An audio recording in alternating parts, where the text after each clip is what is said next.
He had dedicated his entire life to ending the cycle of destitution and suffering in which he had been raised. He was a millionaire by the time he was elderly, and he had provided for all of his children and grandkids. But he pretended to be a gardener to find out if they were with him for the money or not, and what he found made him weep the most heinous thing in the world. Welcome to USA Stories channel. Do not forget to subscribe and activate the bell button to receive all new updates. Now let's go to the story. Juan Jose was a well-mannered youngster. He rose at 4 a.m. every day to accompany his mother in delivering newspapers to every part of the city. Barely 6 years old was he. He was making his own route to deliver the news on time, even in the absence of the sun rising. As he followed his path, his mother, carrying a 2-year-old daughter in her arms, traveled to different parts of the city. The children's father had left to try his luck in the next nation, and they never heard from him again, leaving her a single mother. Rosa was searching around for her daily bread. After completing her newspaper deliveries, she brought her kids home, fed them breakfast, and dropped Juan Jose off at school. She cleaned clothes first thing in the morning and went out with the kids in the afternoon to sell the bread she made on her little wood fire. Although she was illiterate and could not help the boy much with his schoolwork, she was a loving mother who gave him all the resources they requested. She even hired a tutor if needed to help him, particularly in arithmetic. Because he had to offer change and add if customers purchased many copies of the newspaper at once when selling them, Juan Jose rapidly became well-versed in accounting and arithmetic.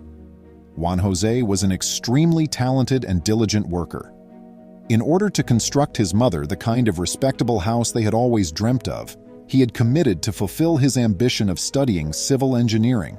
Because her kid was developing strong moral principles and demonstrating his maturity, the woman had every expectation that he would grow up to be a fine man. The newspaper agency's owner got in touch with a journalist who then published Juan Jose's narrative about wanting to be an engineer and becoming a newspaper boy. In addition to receiving financial aid from a number of sources, the youngster was accepted as an intern at an academically distinguished institution and awarded a scholarship.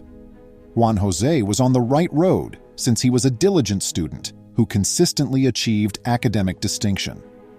He frequently performed labor for the institute and was paid for it. He saved that money for his once-monthly visits with his mother. Juan Jose was continually seeking for ways to provide for Rosa financially, so she had a more relaxed life even though she continued to sell newspapers with her daughter. After achieving academic brilliance in high school, the lad pursued his passion of studying engineering.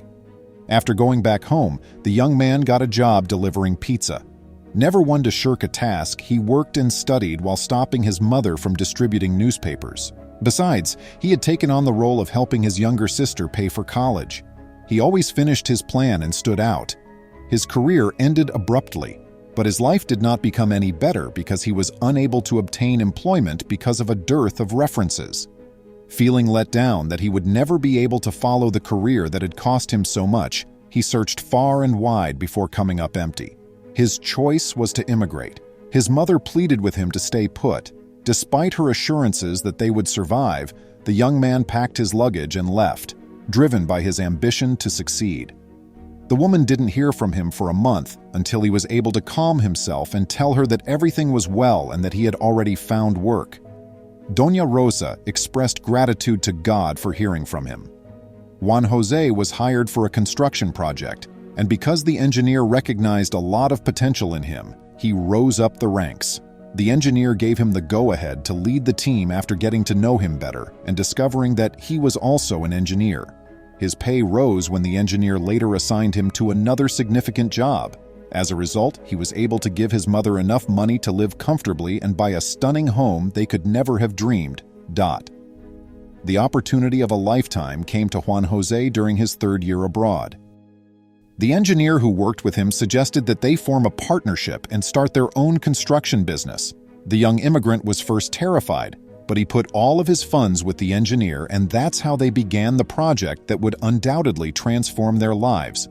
The firm flourished and rose to prominence in that nation because to the strong reputation of the partner and Juan Jose's hard work.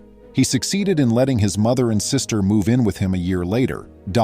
He was finally able to fulfill his promise to his mother, to bring her out of poverty and treat her like a queen. as she deserved after all those years of misery. His sister also began working for that firm. Juan Jose fell in love with a very lowly-born engineer. They were married, produced 3 kids, and instilled a love of labor and morals in their offspring. As the years passed, his kids excelled as professionals. Dona Rosa lived a long and happy life, but she declared that she wanted to die in her own land when she returned to her nation. After talking with them, Juan Jose's family decided to go to their own nation together with his partner.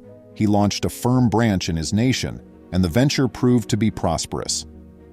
The now successful engineer's boyhood goal was realized when they won significant tenders and constructed amazing works. Dona Rosa died at that point and was buried in her own country, just as she had requested. Juan Jose kept up his diligent effort with his kids. Grandchildren grew up in the opulent home as he grew older. The family patriarch showed devotion towards his wife, children, and grandkids, providing them with material items and luxury as well as love. After retiring and reduced to simply assisting the family company, he started to question if his family loved him for his possessions or for who he was. So with his wife's help, he came up with a scheme. Juan Jose informed his family that his wife would handle all business and household matters while he traveled overseas for medical treatment. They all bid him farewell. After driving him to the airport, his wife showed them around the house and introduced them to the new gardener, a man who appeared to be homeless, whom she claimed her husband had met through a friend. They asked the new employee to join them at the table for dinner that first day. The eldest son of the pair, Ricardo, questioned his mother whether she was aware of the condition of his father. Concerned about the unexpected trip, Ricardo and his brothers protested, even though the woman assured them it was just a standard examination. The children of Juan Jose expressed their love and desire for their father to get well, even if they were terrified. His wife had a proposition to make, so she requested to spend supper with him the next day. But Ricardo arrived early, anxious since he had heard nothing from his father, whom he had searched for but never found. The kids weren't waiting around to interrogate their mother since they were all so scared. "My kids, I wanted to get together tonight to inform you that your dad is really sick and that he wants to give our riches to a good cause. Thus, I would want to suggest that we stop him from altering his will." "Are you serious, Mom? You just give a damn about Dad's will when he's sick? Please, it's unbelievable. You've never shown any interest," said Ricardo. "Let Dad contribute his riches if that's what he wants to do. We must accept his wishes since he has already reared us, educated us, and equipped us with the means to work hard and succeed in life. Right now, taking care of his health is the only thing that matters," the youngest son stated. The mother urged, "But children, we must be practical," as the gardener was tending to the inside plants throughout that talk. "Let's not lose your father's wealth if we must lose him. Mom, I would sacrifice my life for him. Please don't bring up the topic of money again. My father is a wonderful man who shouldn't be appreciated for his wealth. Tell me where my father is, please, and we'll take care of him, cash or no cash," Ricardo pleaded. The children of Juan Jose embraced and sobbed, pleading to be informed of their father's location, so they could be at his side during those trying times.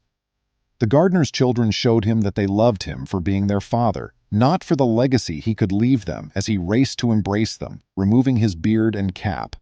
"I appreciate you seeing. Please remember to subscribe to our channel, give us a thumbs up, and turn on the notification bell so you won't miss any of our videos. If you enjoyed the tale, the next video that plays on your screen will probably move you too.